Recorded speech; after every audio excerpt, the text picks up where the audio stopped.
Hello students, कैसे हैं आप लोग। उम्मीद करते हैं बढ़िया होंगे और पढ़ाई भी कर रहे होंगे अच्छे तरीक़ों से। एक बार फिर से मैं शानदार तरीके से स्वागत करता हूं मैं आप सबों का आपके ही प्यारे से खूबसूरत से यूट्यूब चैनल एग्ज़ाम कैप्चर पे, जहां पे हम लोग पढ़ रहे हैं सीबीएसई क्लास 12 के एनसीईआरटी मैथमेटिक्स को।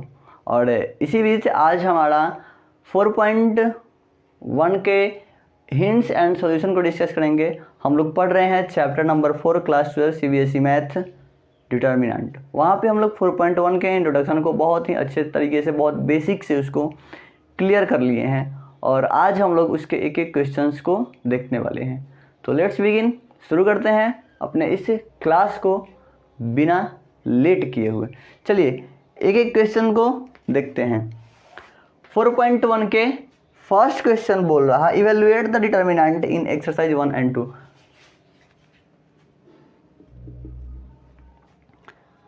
2 4 -5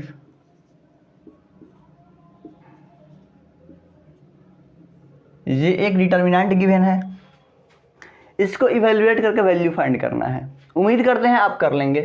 क्वेश्चन नंबर सेकंड पे आते हैं। करना क्या होता है, इस दोनों का मल्टीप्लाई माइनस इन दोनों का मल्टीप्लाई करके दिखा देते हैं। चलिए 2 1 जा 2 माइनस 5 4 जा 20 बट माइनस का 20 दोनों मिला के हो गया 22। Final answer. Question number second में क्या है, cos theta sine theta, cos theta sine theta minus sine theta and cos theta. तो फिर से वही बात कि इन दोनों का मल्टीप्लिकेशन माइनस इन दोनों का मल्टीप्लिकेशन, यही करते हैं।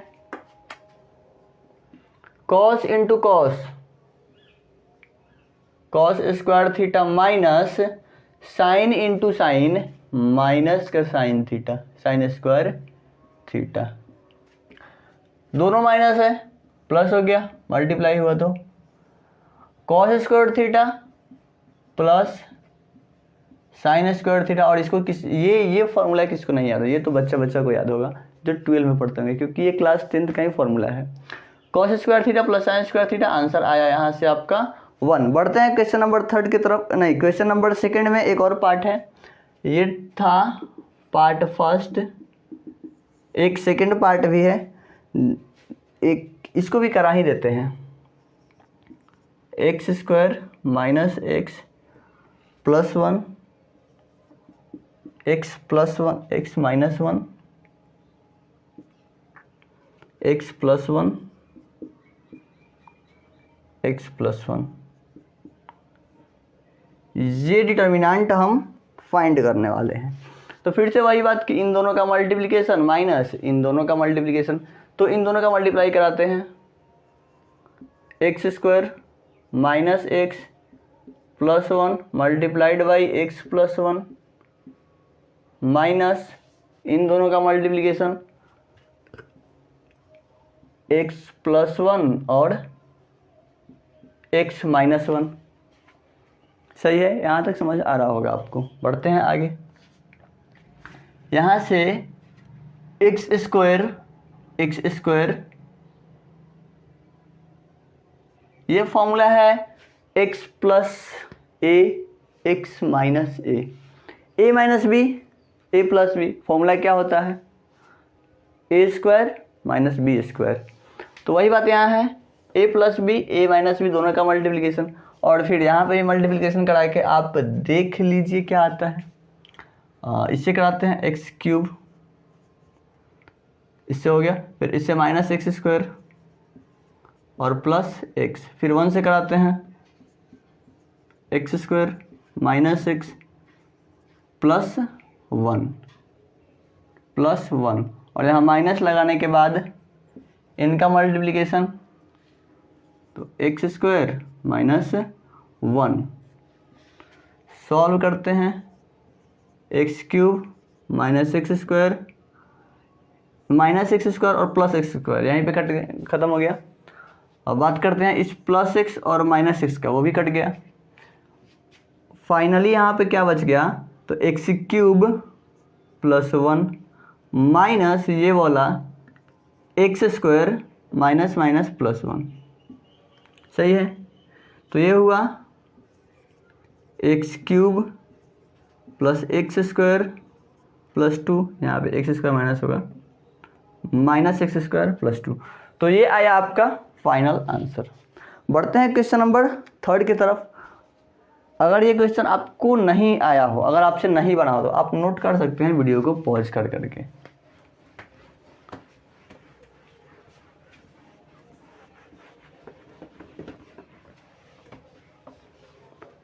क्वेश्चन नंबर 3 में क्या बोल रहा हमसे कि एक ए मैट्रिक्स गिवन है। हाँ, ये एक अच्छा क्वेश्चन है, यहाँ से कुछ सीखने को भी मिलने वाला है। एक नया पॉइंट आपके इंट्रोडक्शन वाले पार्ट में ऐड होना चाहिए, एक नया कॉन्सेप्ट यहाँ से ऐड होगा।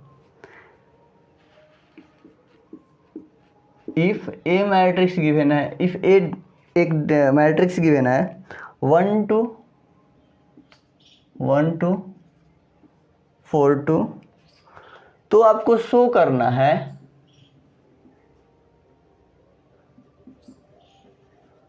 So that 2 times A matrix का डिटर्मिनेंट 4 टाइम्स ए के डिटर्मिनेंट के इक्वल होगा। ऐसा होता है, ऐसा होता है। इस चीज़ को हम प्रूव करेंगे और फील थोड़ा सा करने का प्रयास करेंगे कि ये कैसे होता है। ठीक, तो पहले हमको 2a चाहिए, पहले 2a चाहिए, निकालते हैं 2a।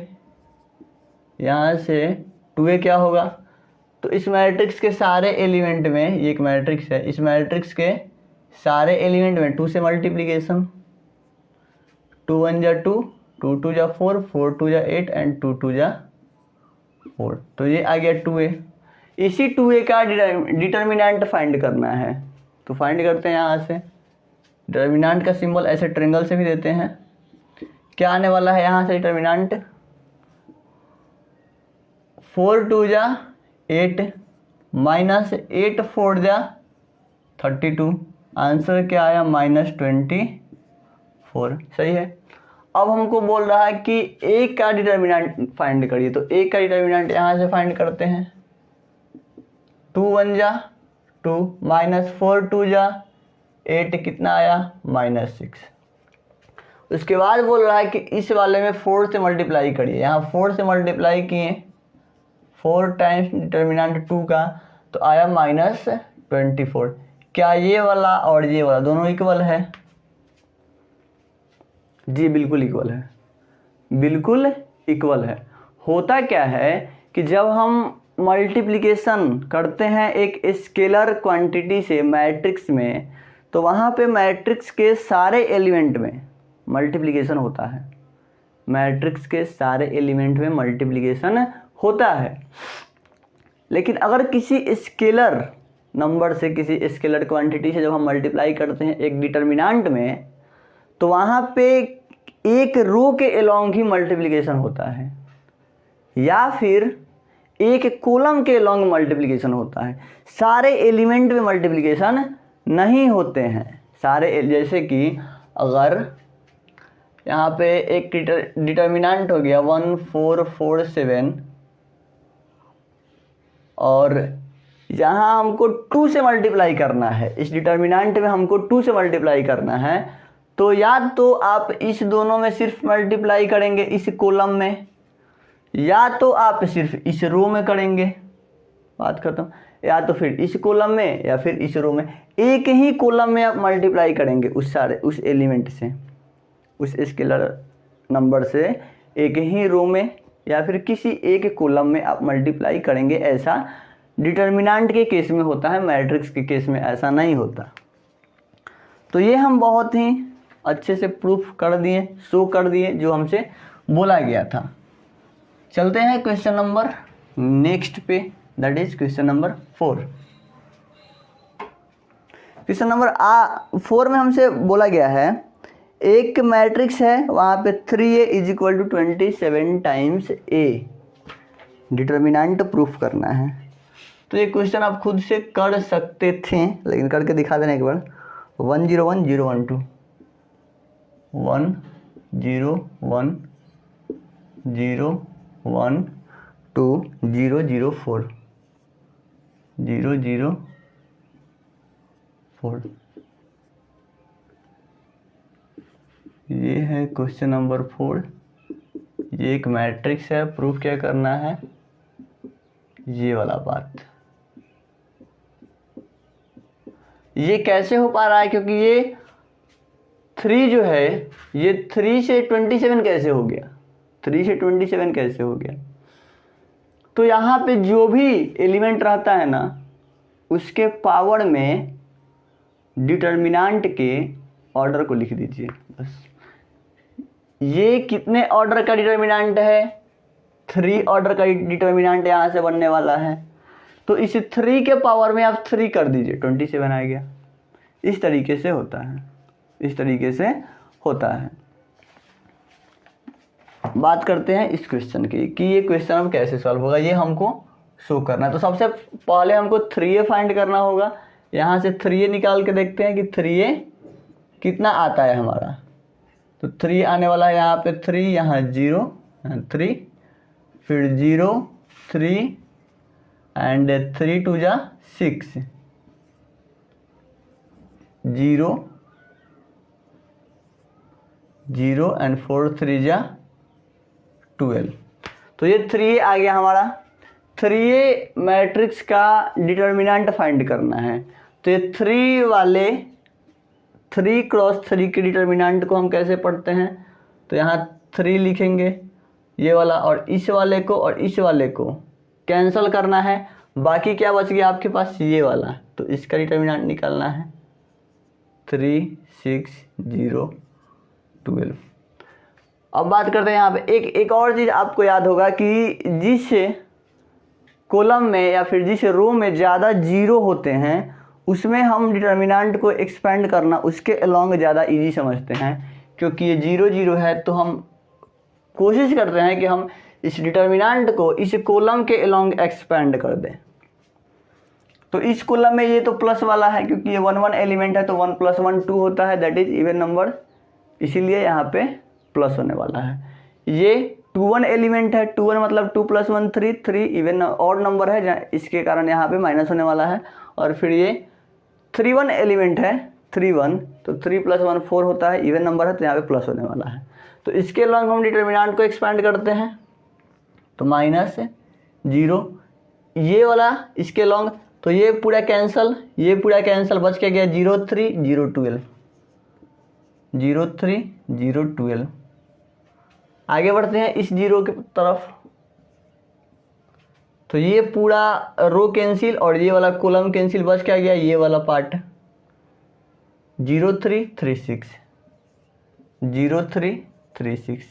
बस आपको दिखाने के लिए मैं लिख रहा, वैसे इन दोनों का कोई काम नहीं, क्योंकि इनसे 0 में मल्टीप्लाई हो रहा है, ये कैंसिल हो चुके हैं ऑलरेडी। बात करते हैं इसका 12 3 जा 36 -0 × 6 0। अल्टीमेटली आया क्या यहाँ से, 6 3 जा 18 का 8, कैरी 1, 3 3 जा 9 एंड 1 10, 108 आया है। अब हम डिटर्मिनेंट ए फाइंड करते हैं और 27 से मल्टीप्लाई करते हैं। डिटर्मिनेंट ए जब फाइंड करेंगे तो इसी के अलॉन्ग एक्सपेंड कर देंगे, ज़्यादा इजी होगा। तो यहाँ से क्या आया, डिटर्मिनेंट क्या आया, तो 1 और इसको कैंसिल कर दिए, इसको कैंसिल कर दिए, तो 1 2 0 4, 1 2 0 4, तो 1 मल्टीप्लाइड बाई 4 × 4 -0, विच मीन्स कि यहाँ से 4 आया। डिटर्मिनेंट 8 4 आ गया, इसमें 27 से मल्टीप्लाई करना है, तो मल्टीप्लाई बाई 27 क्या आया 108। क्या जितना ये है उतना ही ये है, तो हाँ प्रूफ हो गया। बस यही करना था कि दोनों इक्वल है, ये आपको शो कर देना था कि हाँ ये दोनों चीज़ें इक्वल हैं। बढ़ते हैं क्वेश्चन नंबर 5 की तरफ।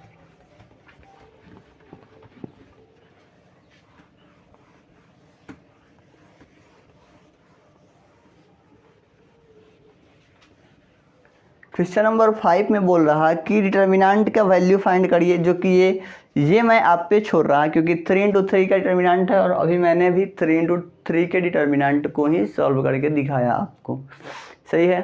तो बढ़ते हैं क्वेश्चन नंबर 6 की तरफ। क्वेश्चन नंबर 5 आप खुद से करेंगे। क्वेश्चन नंबर 6 में दिया है, क्वेश्चन नंबर 6 फिर से वही बात कि एक मैट्रिक्स 3 × 3 का है और उसका डिटर्मिनेंट फाइंड करना है। तो खुद से करिए, चलिए करके दिखाते हैं। एक ये कर देते हैं, 5 नंबर आप खुद से करिएगा, 6 नंबर हम कर देते हैं। एक ए मैट्रिक्स है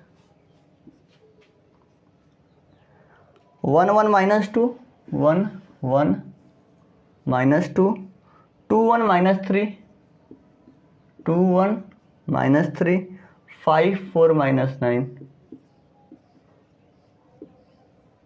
5 4 -9। यहाँ से फाइंड करना है डिटर्मिनेंट ए को।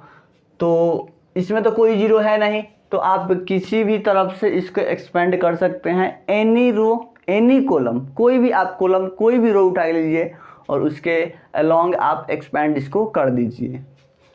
तो हम ज़्यादा प्रीफर करते हैं ये वाला, इस रो के अलोंग एक्सपेंड करना, तो वही हम करते हैं। आपको जो अच्छा लगे उधर से एक्सपेंड कर सकते हैं।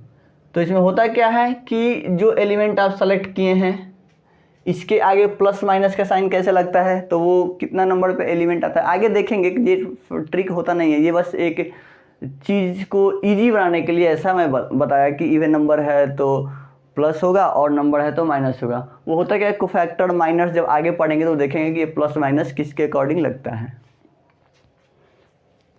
इस 1 के आगे प्लस लगेगा और फिर इस रो को, इस कॉलम को और इस रो को रिजेक्ट कर देते हैं, कैंसिल कर देते हैं। बच क्या गया, ये वाला डिटर्मिनेंट 1 -3 4 -9 1 -3 4 -9। आगे बढ़ते हैं इस एलिमेंट के पास, तो यहाँ पे माइनस लगता है। तो इस वाले कॉलम को, इस वाले रो को आप रिजेक्ट कर दिए, बच क्या गया 2 -3 5 -9 2 -3 5 -9। इस वाले एलिमेंट में प्लस लगता है, लेकिन यहाँ पे ऑलरेडी माइनस है तो फिर हम माइनस ही रखने वाले हैं। इस रो को, इस कॉलम को रिजेक्ट किए 2 1 5 4 2 1 5 4। इसको सॉल्व करते हैं। यहाँ 1 9 1 जा -9 और ये माइनस है और माइनस एक बीच में आता है, दोनों मिलके प्लस हो गया 4 3 जा 12। यहाँ -1 9 2 जा -18 और प्लस 15 -2 4 2 जा 8 -5 1 जा 5। यहाँ 12 -9 3 18 -15 -3 और -3 -1 से मल्टीप्लाई करके +3 8 -5 3 और 3 2 जा -6 आया क्या 0। क्या आया 0। ये था क्वेश्चन नंबर 6। बढ़ते हैं क्वेश्चन नंबर 7 की तरफ। क्वेश्चन नंबर 7 में 2 क्वेश्चन गिवन है, जबकि हम एक क्वेश्चन करेंगे। एक क्वेश्चन आप खुद से करिएगा। एक क्वेश्चन आपको खुद से करना है। x का वैल्यू हमसे पूछ रहा है 7 नंबर क्वेश्चन में। x का वैल्यू हमसे पूछ रहा है। फर्स्ट नंबर क्वेश्चन में कर रहा है 2 4 5 1 2 4 5 1 इज इक्वल है 2x 4